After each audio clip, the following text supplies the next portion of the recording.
or the Detroit Lions have new coaches. We forget about that. We've been talking about the new players, but new coaches, and they are blown away by one of our rising stars that we are starting to take for granted, I think, and that's Jameson Williams. John Morton said this of Jameson Williams. Plus, we have a rookie wide receiver that's just awesome that we're going to get to in just a second, and it's not T-Slaw either. It's another guy that nobody's talking about. Morton said, I have not been around a guy like him, referring to his speed.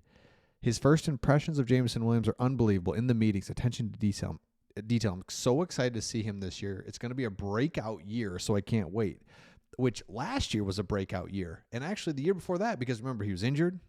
Then he's scoring touchdowns in the NFC Championship game. Then last year, he's doing all kinds of things. I mean, even in that Washington Commanders loss, he's like holding the ball up from like the 30-yard line, high stepping in.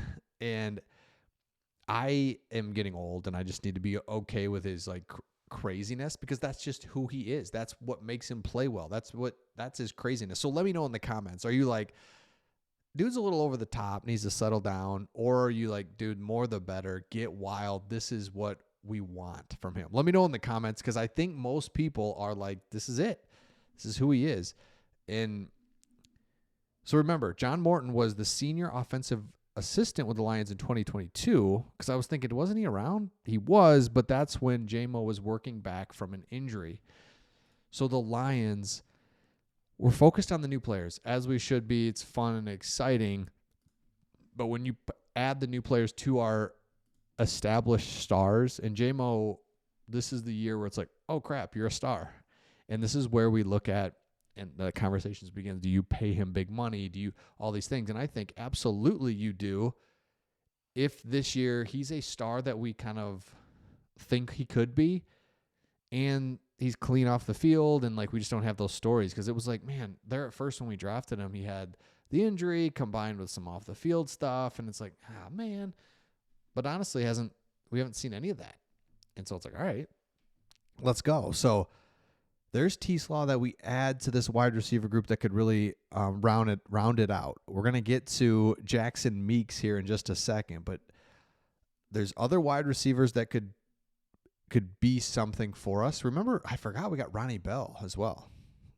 Totally forgot about him. Tate Ratledge, Miles Frazier round out our offensive line. That's exactly what we needed. We needed interior offensive line starter and depth. Boom, boom. Second and fifth round. Love it. Next is defensively. And again, purple is who we drafted, and orange is who we picked up free agency. Tyleik Williams. We needed defensive. This draft, the more I look at it, was great. Last year, I still can't get there with some of the things that we did. This year, I love it. And then the years prior were just absolute home runs. So I'm there, though. I'm there. Okay, next thing we need to look at is we have a rookie that is a wide receiver that we just undrafted free agent. We're not talking about him enough. Jackson Meeks is his name. Let's look at him here. Undrafted rookie Jackson Meeks, hold on, stand by, made the offensive play of the day, catching a deep ball, and this was like standout from minicamp was Jackson Meeks. Then you go, there's an article put out all about Jackson Meeks on DetroitFootball.net on how he was drafted, why we wanted him, all these things. Here he is.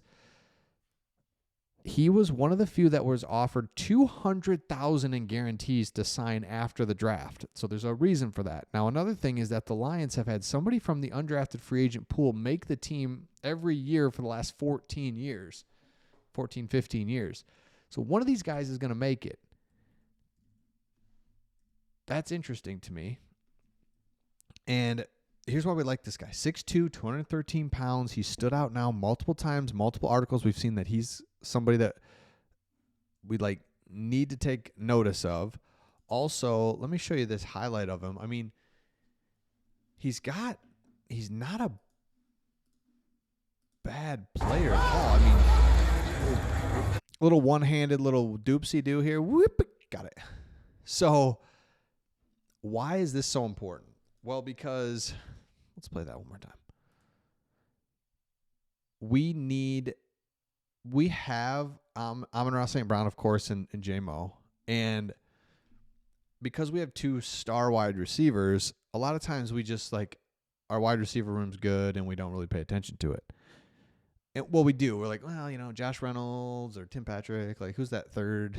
Oh yeah, we got what's his name running around the little guy.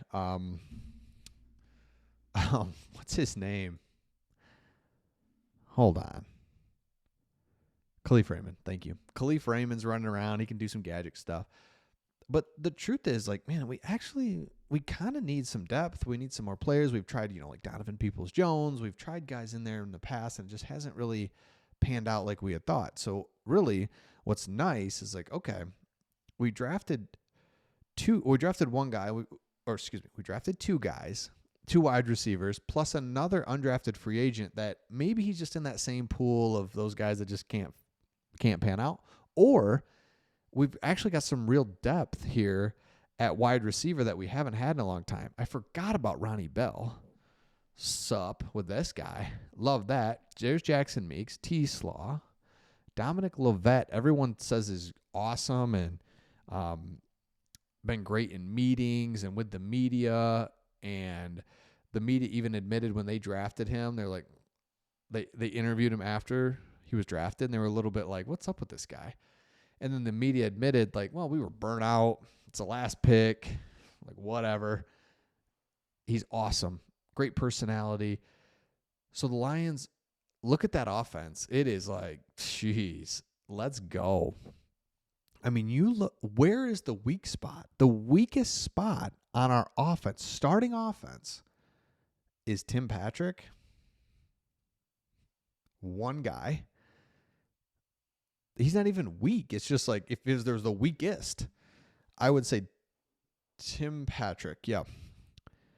We have such a talent-rich team. Man. It's the talent plus developing. Now defensively, defensive line, Aiden Hutchinson. Will you be what you once were?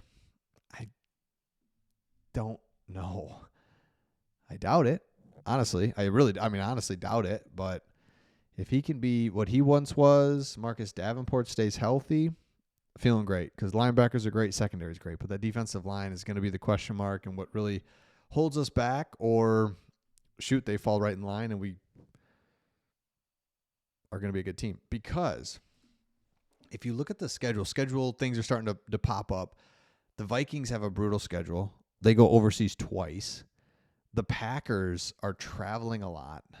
The Bears are traveling a lot. I mean, just real first impressions of the schedule. The Lions look really like they kind of caught a break. Again, we won't know. We'll just have to see some of the things. So let me know your thoughts in the comments. Make sure you subscribe if you haven't. We'll see all of you on the next one.